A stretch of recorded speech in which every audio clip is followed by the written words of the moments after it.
When you first open up QuickBooks, you're going to see no company open, and you can create a new company. You can open or restore an existing company if you have multiple companies going simultaneously, or you can open up a sample file. So what we're going to be doing for educational purposes today is we're going to be opening up a sample company file. So go ahead and select service-based business and go ahead and open it up. And when it opens up saying you're opening up a QuickBooks desktop sample file. You cannot use this as your company file.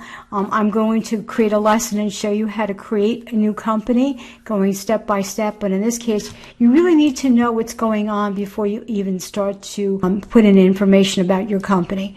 So when it opens up, QuickBooks opens up exactly like this, but it may not. It may open up a little bit differently. So across the top, we have the word View. So you want to left click your mouse on View, and it might look like this. You may have a menu on the left hand side.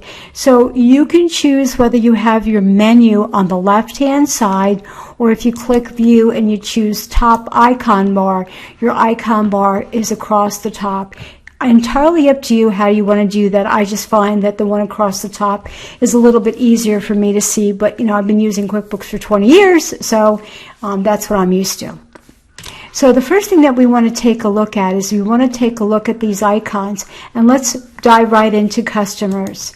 So in your customer information center, you have your customer information, and on the left hand side you have all of your customers that have been entered, and because this is a sample company, these are already entered for us. So if you want to add a new customer, you're going to click New Customer and Job, and you're going to select New Customer. You're going to select this guy right here. Now, what is the difference between adding a new customer and adding a job? So you want to add a new customer first, and then you can add multiple jobs. So let's say this is a landscaping company, and now you may have different jobs that you're doing for one client, meaning you may have landscaping as one job, and maybe you're also doing their lawn maintenance as another job, or maybe you're actually doing a project where you're planting trees and it's times and materials. So you may want to separate both of those projects into different jobs. That's what you would be using a different job for.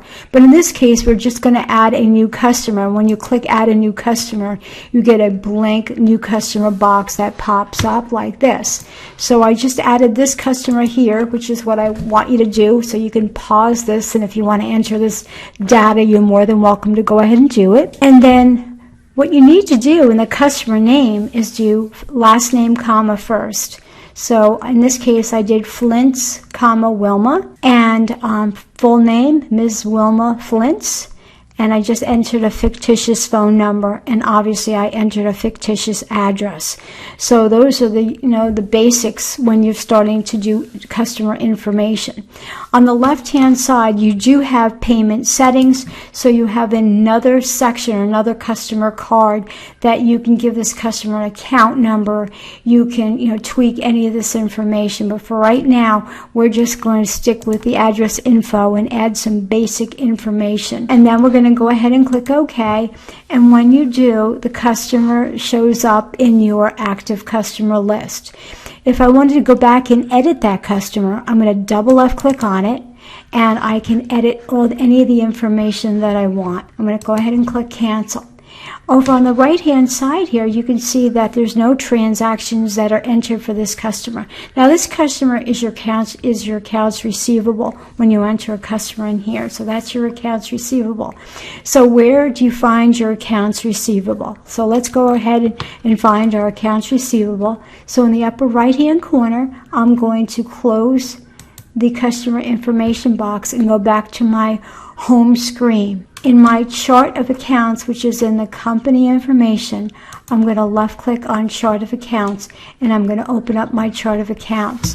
When you double left click on your accounts receivable, there's your accounts receivable register. And you can see that I have some entries because this is a sample company. Well, I can do the entry from here if I wanted to create an invoice, but it's a little bit more difficult to understand at this point. So what I want to go is back home, and if I want to create an invoice for that customer, I'm going to come over to the customer center and I'm going to create an invoice. So we were just in the chart of accounts looking at our accounts receivable register. And now we're going to create an invoice that's actually going to funnel into our accounts receivable. So I'm going to double left click on create an invoice, and we're going to create an invoice for Wilma Flint's. So I'm going to click the down arrow, and now I'm going to choose Wilma Flint's. And I'm going to leave the date by default, which in my computer just says 12/15/23. That was a month ago, but I'm going to leave the default date. And I'm going to say Wilma wants 1 and the item code. Now the item code, because this is a sample company, these items are already entered into the computer. So when you start your company, you're going to be entering an item. For example, if you just have service, or if you just have items that are just service-based, or their inventory, if you're actually selling inventory. In this case, we want to select the word design, which is a service. It just says custom landscape design. So now we have quantity 1, design, custom landscape design, and now the price that we predetermined that we want to charge for that item, and come over here. Now, right now it's under non-taxable, and it really depends upon state that you're in, whether it's taxable or not taxable, and what you're actually selling and your services. So that would be something your CPA and the state that you're in would have to determine. I cannot make that determination. But in this case, because it's a sample-based company, we're just going to leave the default that it had on. And what I'm going to do is, you can see that it just says $55 down at the bottom right-hand corner, and you can also do a customer message on the left hand side here. So if I clicked here and I said thank you for your business and forward to doing more business with you, you can type anything that you want there. And if we did save and new, it would just save that invoice so that you could create multiple invoices if you had another invoice for another customer. In this case, we're going to do save and close, and it's going to close and save that invoice. So now, where did that invoice go? And this is really, really important that you understand, the flow of what's going on in QuickBooks. This is half the battle. I've been teaching this for more than 20 years. At college level. Now we have our chart of accounts. So if you go back home and you come over to the company center, there's something called your chart of accounts. We're looking for accounts receivable because it's money that's owed to you. And we want to come over to accounts receivable, and if you want to open up the register, you're just going to select accounts receivable, double left click your mouse, and there is your accounts receivable register with a running total of how much you're owed. And you can see that Wilma Flint's invoice is right here, okay, and it is entered. So you can see Wilma Flint's, and you can see that that invoice is $55, and now here's how much our accounts receivable register has in it so far. So that is exactly how a customer and entering a customer is. Now let's go on to vendors, okay? So vendors are people that's your accounts payable. So for example, a vendor could be somebody who you buy product from, or it could be the electric company. Those are vendors. So you're going to come across and you're going to find vendors, and we're going to take a look at our vendor information center. So to add a new vendor, you're going to come up to vendor, new vendor, and let's take a look at some of our vendors that we have here. So California Gas and Electric. Let's take a look at that. Let's double left click and let's look at that vendor that was already entered into our system. And you would just create a new vendor for our vendors. So when we create our new company, I'll show you how to create a new vendor. But vendor name would be California Gas and Electric is what they have there.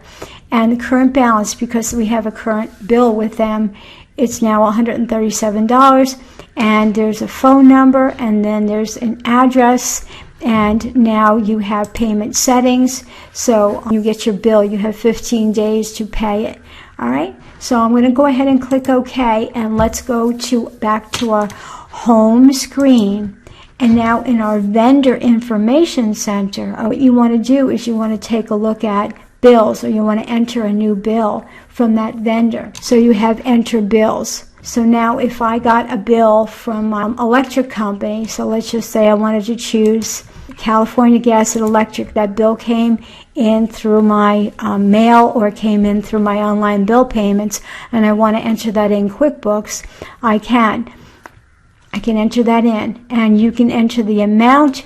You can say, okay, here, and if it had maybe a reference number, maybe if you want to say it's December's payment or December's bill, you can do it there as well, and then you would enter amount. So let's go ahead and say that it's $50, and I'm going to leave the date as it is, and it says, is that a bill or a credit? So if you have a credit with a company, you would choose credit, and it would automatically be a running total and deduct it from what you owed that company.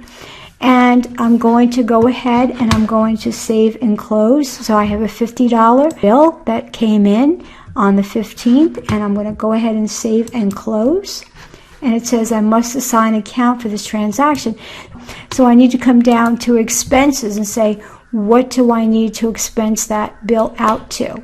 So by default, I'm going to click the down arrow, and I'm going to look to see where I want to expense that out as. Take a look at our expenses. So we can say here it is gas and electric. So I have utilities, gas and electric. So I need to tell it what expense-wise I need to expense it out to. And I'm going to go ahead and click Save and Close. So now that bill is entered into my system, which is called my accounts payable. So now let's go back to my chart of accounts and find out where that guy went to. So we're going to be looking for accounts payable. And if I double left click my mouse on accounts payable, gas and electric, and there it is, there's your $50 bill. So right now my accounts payable, or the money that is owed to my vendors and the people that I owe money to, is now $2,600. So that's my running total right now of how much is owed to my vendors. When I open up my accounts payable register, you can see California Gas and Electric bill is here. It tells me that it went to my gas and electric account, and now there's that $50 entry, and it adds that to my total of my accounts payable. I'm going to go ahead and close and go back to my home screen. I'm going to come over here and click Home. If I wanted to go and I wanted to edit, for example, that bill with that vendor, all I need to do is go back to my home screen and do Enter Bills. And up in the upper left-hand corner, if I click this back arrow, it shows you that I can go and I can take a look at my previous bills. And if I needed to change it, if I made a mistake, I can do that. So you would just select it. I would just say, okay, I made a mistake. Maybe this is $500 and not $50. And if I click Save and Close, it's going to say I've changed it. Do I want to record my changes? And I'm going to say yes. So now when I go back to my chart of accounts, and I look at my accounts payable, that amount is now not $50, it is now $500. So you always can go in and you can always modify and change the amounts, so it's not written in stone. Same thing with your customers. So if I wanted to go into my invoices and say, I need to change that invoice, maybe she wants another service along there, so I can click my back arrow and I can always change an invoice by just saying, okay, maybe it's now 2. And when I press tab, it will update that invoice and I can save and close that. And it'll ask me, I've changed it. Do I want to change it? I'm going to say absolutely. And now when I go back to my chart of accounts and look at my accounts receivable register, okay, that's money that's owed to you, you can see now she has 110 here and not 55. So it's very easy to change and modify things within QuickBooks. Thank you for your time, and look for more lessons on QuickBooks.